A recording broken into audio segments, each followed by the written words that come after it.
Hello ladies and gentlemen, today in Grey Goo we're on mission 14 and I'm doing a bit of a post-commentary this time, just because I've tried this mission about 5 times while doing live commentary, and well I failed it every time, so I thought it was time to knuckle down and play it properly, and just do some post-commentary afterwards, after the fact, just so I can completely concentrate on this mission, because there is a part of it in the centre of the mission which is an absolute asshole when it comes down to it. It is really, really annoying, and you will see it in this video. But anyway, we start off with 2 Mother Goos, so it's time to definitely spread out. We also are given some mines, which I don't rate very highly in this game.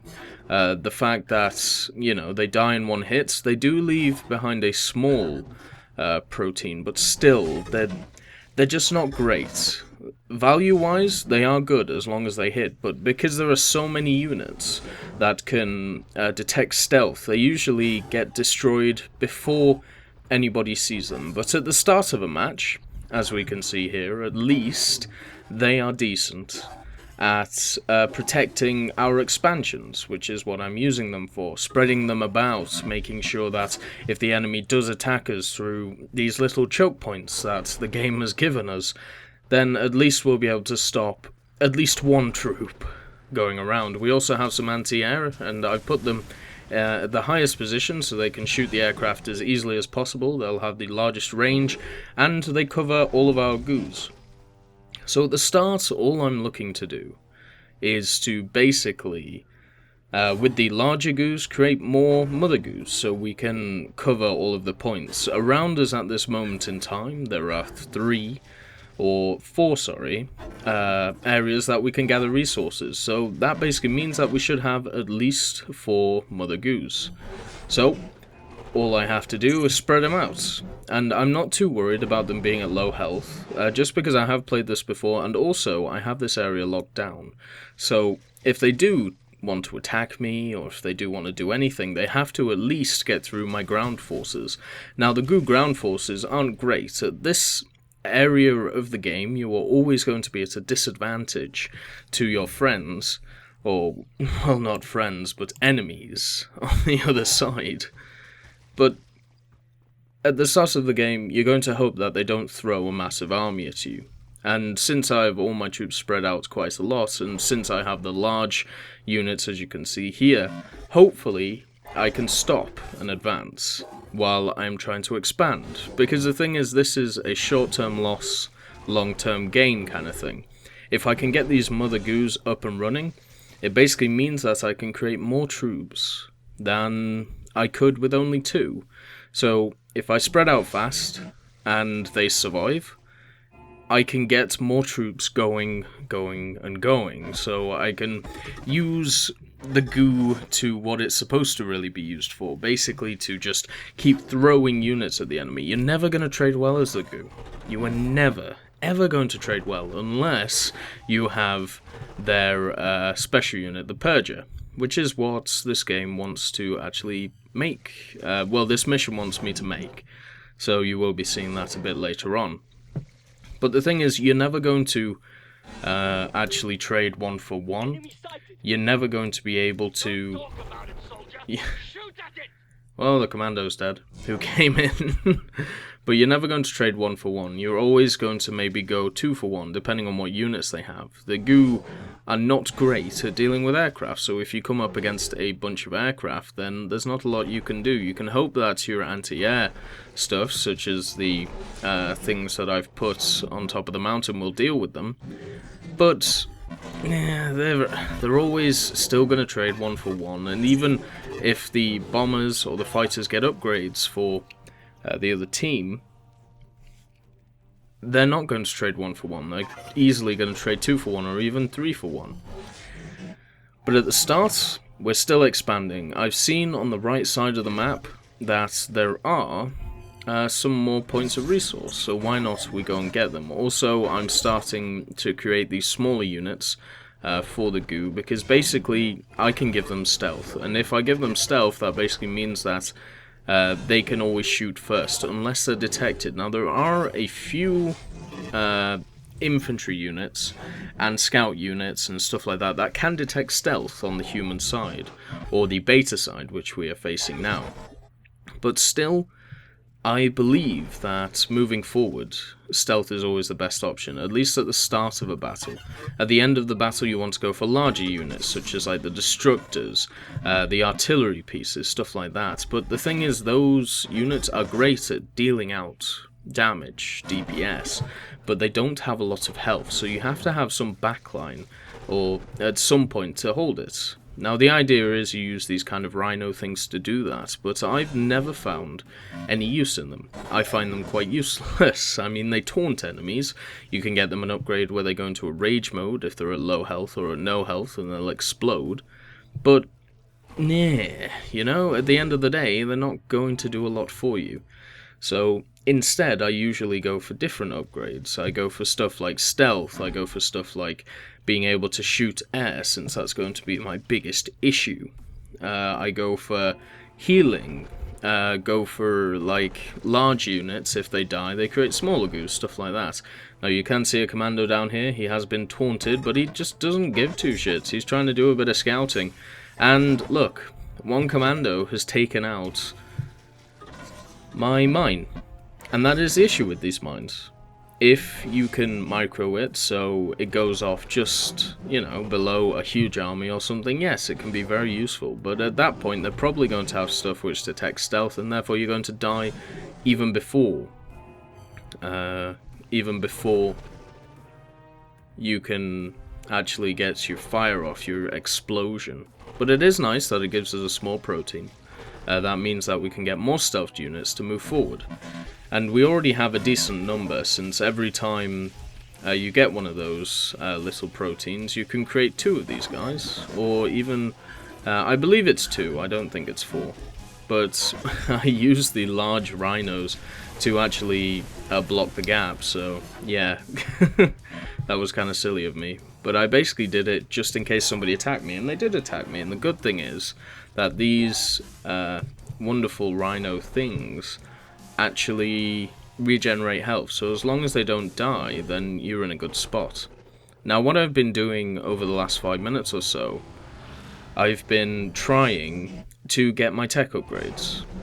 And once again, this is a short-term loss, long-term gain. What I could be doing is just producing units up the wazoo and trying to get them out and out and out. But if I get the tech upgrades, then I can produce units which are better at that. And because I have so many Mother Goos now, I believe the tech upgrades are the best. And there goes another mine. And our good old rhino boys are getting shot up. But luckily, our stealthed units can just move in and tear apart the enemy. So it is annoying that the mines keep getting taken out. But what are you going to do? And they do create 2 of them. So that's quite nice. They have some stalkers, some commandos, nothing serious attacking us right now, so it gives us time to expand.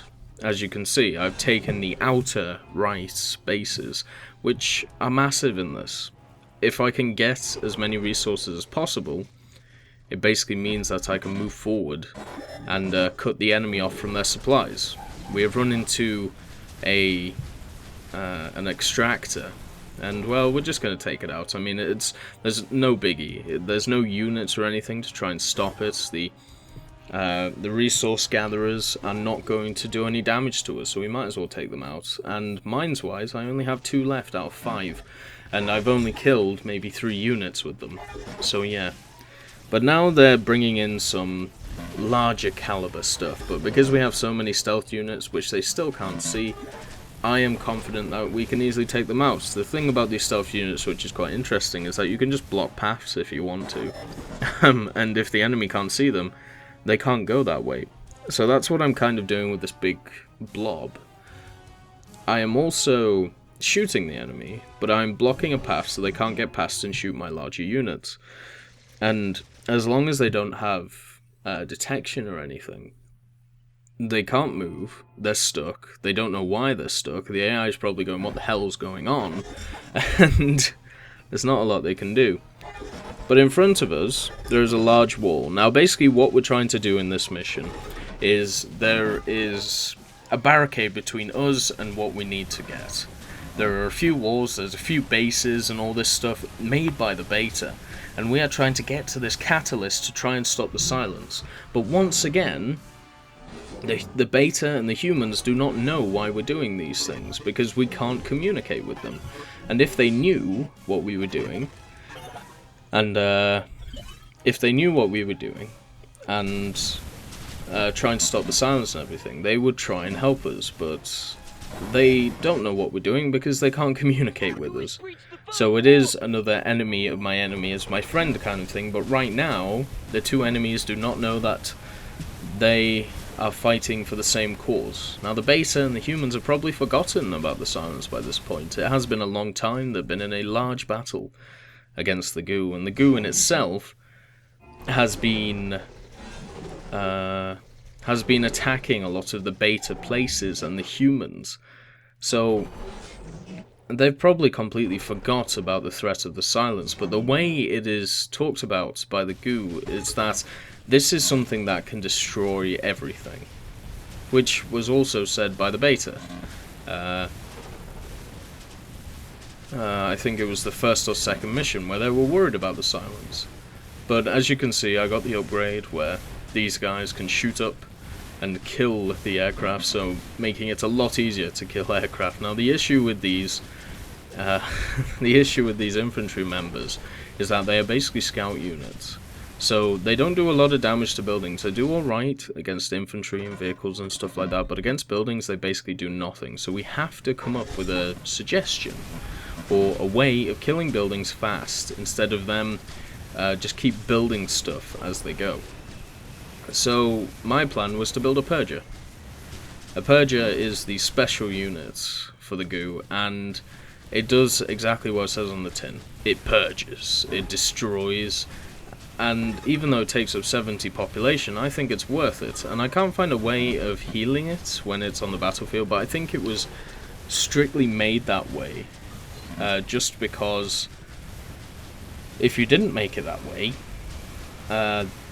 then it would just keep getting healed, it would never die. You could use it as a very much defensive unit, just defend all your bases, and there is no way the enemy could even, do anything against you. Now what I'm doing right now is just rallying all my troops so they can get close to the front line. I'm also not morphing any of my troops really until I actually get to the front line, just because I believe the goo in itself, like the proteins, actually move faster than the units. Now I could be wrong here, but it seems like it, and the thing about it is a lot of the units cannot traverse terrain. They cannot go over these mountains, or they cannot sit on top of them, which is a lovely feature and can give the goo an inherent advantage. But they can't do that, and the proteins can. So why the hell not just keep them in protein mode while we are pushing forward? So we've nearly taken out these structures. It's taken a hell of a long time, of course, just because they are scout units, but we have stopped their advance. We have basically bottlenecked these guys. Now they do have detection somewhere, probably a scout plane or something, and as we can see, as we stop attacking the buildings, the beta just make them again. But we do have some large proteins to back us up, and hopefully we can make some destructors or crescents or something like that to help out these guys, because they are getting hit, they are hurting, and these units on the left, I believe they're avalanches, they can be a real pain in the ass. They do area of effect, which is not good. They also can target these scout guys, just because there is obviously detection in the area, and as you can see, my forces are getting pretty much depleted very, very fast. But because of the nature of the goo, as long as I keep making these small proteins, I should be completely fine with it going. We also have a bunch of crescents that we're going to put in the center of this map, on the ridge up here, so they can fire at both sides and cover our men. Now, the crescents in themselves aren't very accurate, just because if they're trying to hit some moving units they very much suck, just like these avalanches do. But if we get the units stuck, like we have here, then the crescents are screwed. The issue with the crescents, the avalanches are screwed, the crescents are doing well. The issue with the crescents in themselves is that they are very vulnerable. Extremely vulnerable, and because of the weird terrain, they can glitch out a bit. Just because of how the terrain is laid out. Just because they're trying to get an arc and firing and stuff. But look, we have a ton of small goos, and we can just push forward. I'm not too bothered about this dude, just because he's not going to do a lot of damage to us. But these two goos, I don't know why I brought them back. Ah, yes, I'm making them into anti-air so I can put on these hills, so I can cover the crescents.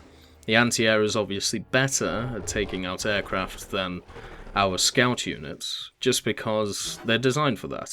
You can get an upgrade for them, which makes them into an artillery piece, but their range is so small. It's basically the size of a destructor's range, maybe even less. So as an artillery unit, they're kind of useless, and I believe there are better tech options to go for in that scenario if you're taking it. I mean, I can see if it's useful, but it all depends on if the enemy is on the back foot, and right now, I am kind of on the back foot. I am trying to push in here, but the enemy has overwhelming numbers. If they threw everything they had at me right now, I'm gonna struggle. But because they're trying to defend, they're trying to stay, they're trying to not stay away, but they're trying to, you know, survive, basically. And there's the scout plane that made them see us, but for some reason they can still see us. There's probably another one. Calculated odds of success increased by 40%. And there's the Purger, the wonderful Purger. We are also moving forward some more Mother Goos just to take these points. They're going to be heavily contested over this time, but that's kind of just what you have to do. You have to keep expanding, keep moving forward with the Goo. You can have as many as 1, 2, 3, 4, 5, 6, 7, 8, 9, 10, 11, 12. Looks like 13 slots. Let's see, 3, 6... Oh no, you can have 12 Mother Goos, just because at the bottom, as you can see, there are 12 slots for Mother Goos, and you can't go past that.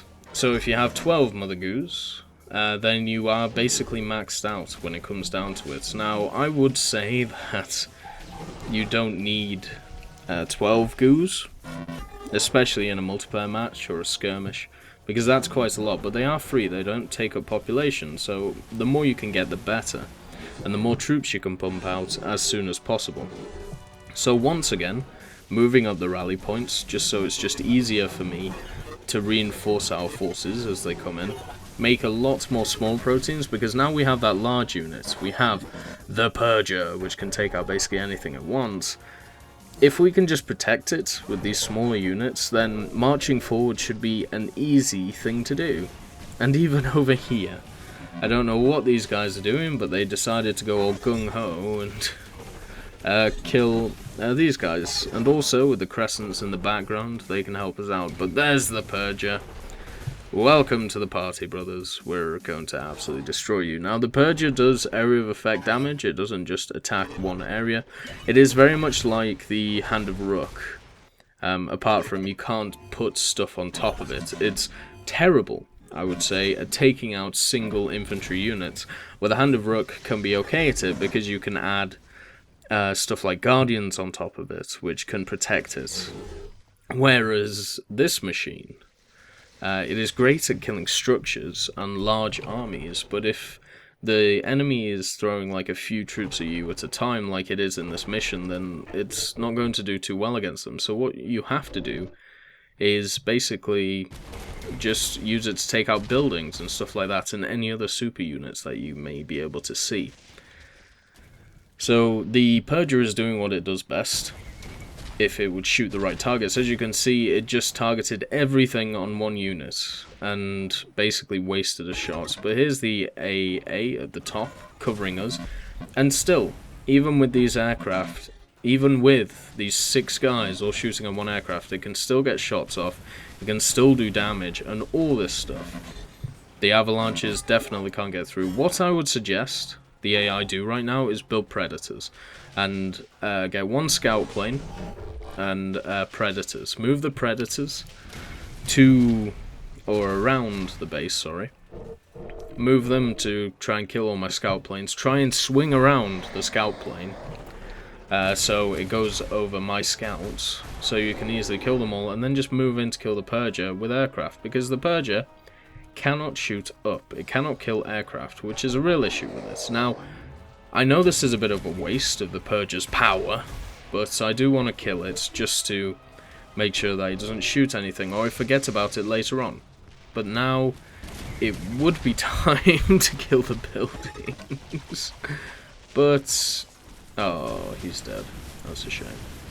But unfortunately, I kind of forgot.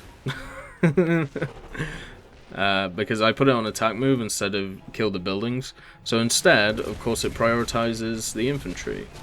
So we're using the Purger on that side as kind of a defensive weapon for anything that comes through. And as long as the enemy just keeps throwing like one troop at me at once, that Purger will never attack those buildings, and it'll just hit the infantry and the vehicles coming at it. Now, unfortunately, we did lose that Mother Goo at the front of our battle lines, which is to be expected. I mean, you're not going to win every battle when it comes down to it, but the Purger is doing what it does best, killing everything. Targeting the small hubs is a good idea, but because of the Purger's area of effect, whatever you target in that small area, it's going to attack everything else. But the thing is, it seems like the AI in this mission, it replaces the small hubs very, very fast. So it's better to attack the extremities of the hub, the factories, the air hangars and everything like that, even the attachments instead of that.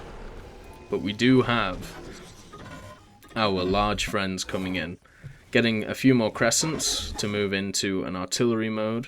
The AA vehicles, or the AA infantry, I should say, of the Goo are doing very well at the top there. While this dude is, well, he's destroyed everything in this area. And as you can see, it hits the small and the other, it hits the like southern and northern hub at the same time, showing its area of effect. And goodbye, good night, good riddance. As you can see, the Purger really pushes up, and the fact that those scout units don't do anything to buildings is magnified in this area, because I want to take out their headquarters so they stop attacking me from the place. But you can see they do not do a lot at all to kill it. And since we've breached the first line of defense, which is where our mines are now, we are now working on the second line of defense. And that means it's time for more crescents to use as an artillery piece, pushing them over to kill buildings, trying to take down these walls so we can push forward. Because we've only really attacked the outer ring of this base. As you can see, like, over half the map is still in black. It's taken 23 minutes just to get to this point, and that's mainly down to myself. I wanted all of my goos, you know, my mother goose, to be full strength, just in case anything bad happened, so we could reinforce the army if we got into a bad state. Which does happen quite a lot to me, to be quite honest. And I did make the wrong units here. But that's how it is. The Purger is now moving from one side to the other. It's destroyed the walls on one side, so why not send it to the other to have a bit of fun? And still, I have done no damage to this headquarters at all, so I believe it is time to move the Purger over to actually do something. The Radiants in themselves are doing an okay job. Nothing is spawning, or whenever it does spawn, it just dies straight away. But we're kind of in a lull right now. We are sieging. We're trying to destroy as much as we can before we move on. We want to kill everything, just because if we don't, we could get stabbed in the back. And there goes another plane. Now, since there are mountains and stuff like that all around the map, I want to use that to my advantage. I want to get stuff at high ground. What I should be doing with these crescents is spreading them out in the valleys, on the mountains, so they can get some very nice arcing shots off. But, it's not the end of the world if I don't. So we push the Purger forward by itself, since it is good enough to protect itself. We have units coming in, but they don't have... they can't really see what's going on, so they kind of turn around and just run away. All they can really see right now is this headquarters, which is dying. Now with this Purger, I can just move forward. The Purger can traverse terrain, so going over mountains and stuff like that, it can do. So even if it gets into trouble... Get those walls, man. Watch the cliff line. And mobilize the hands of Rook. All of them! So even... detected two large energy signatures. So even if it wants to escape, it can do that easily. Now this is where I struggled hard on the hard difficulty that I was playing on. Now, the Hand of Rooks are a ridiculous machine, as shown when I use them in the campaign.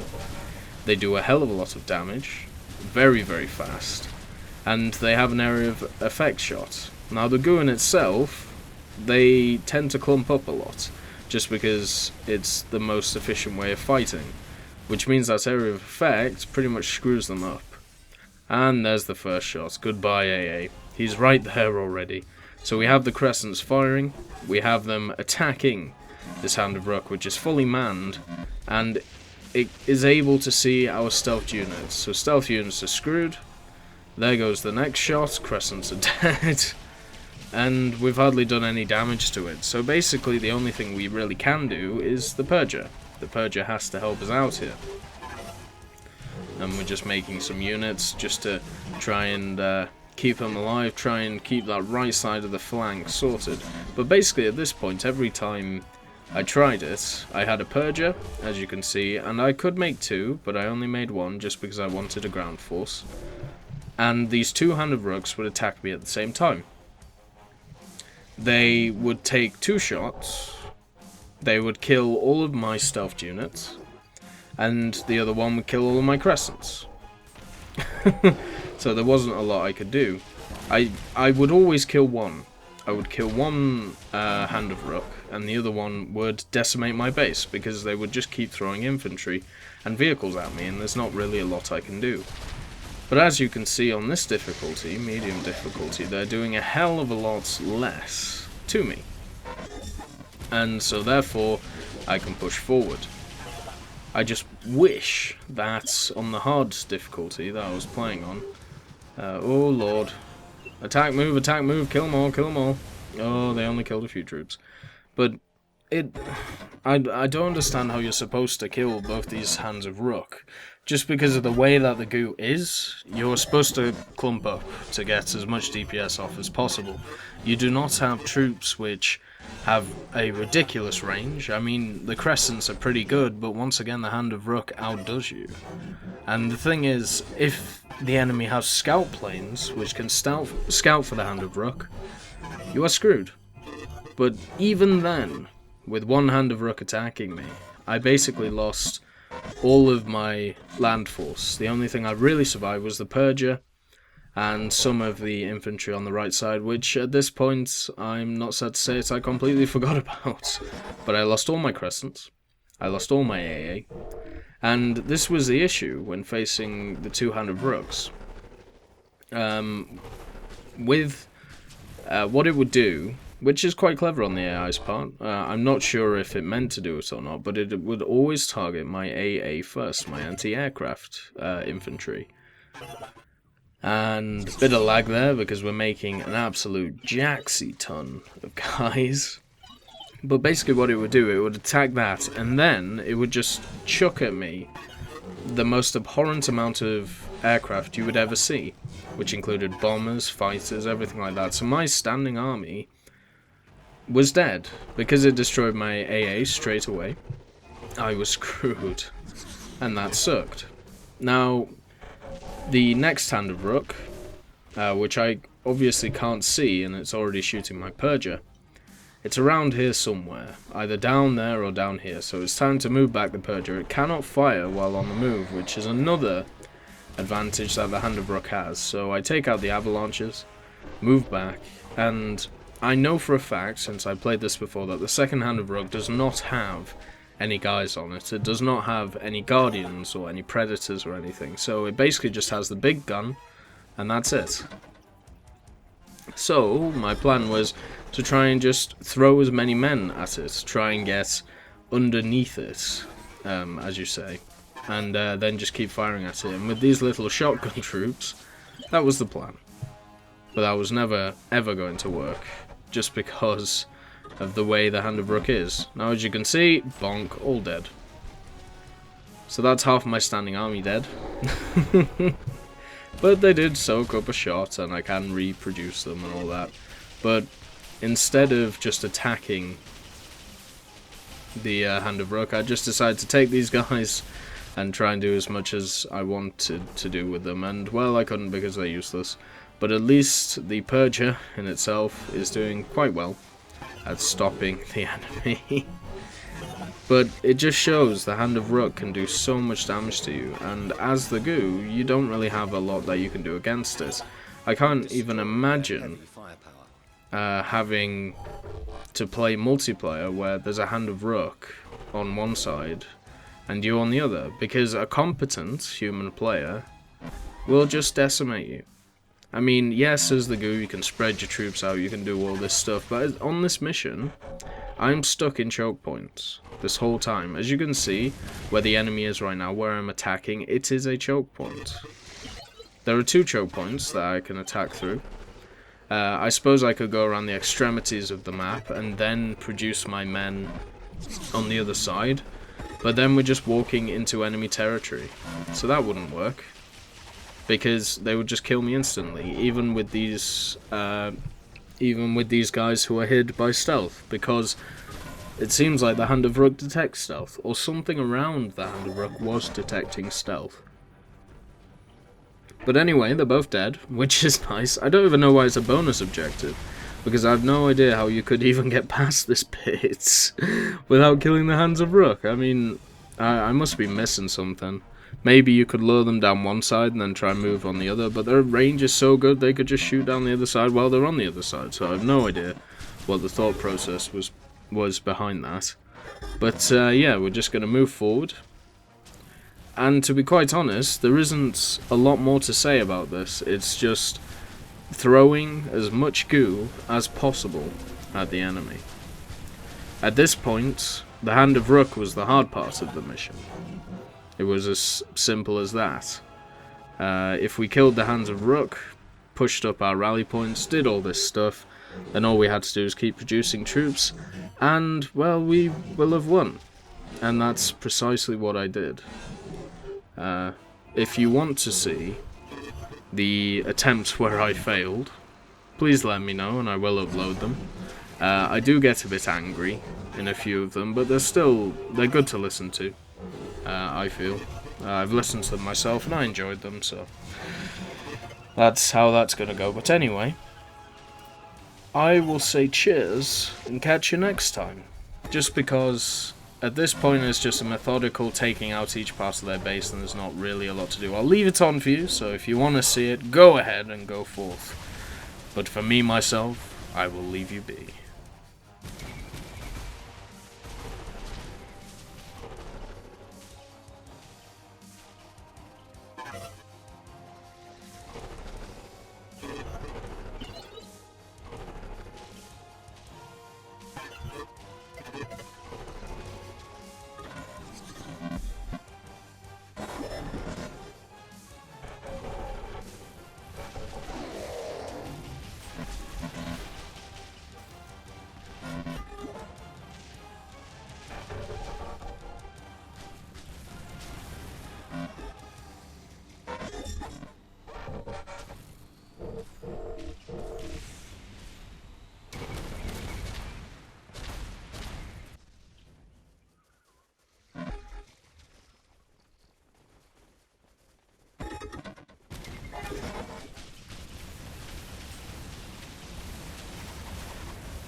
barricade has fallen.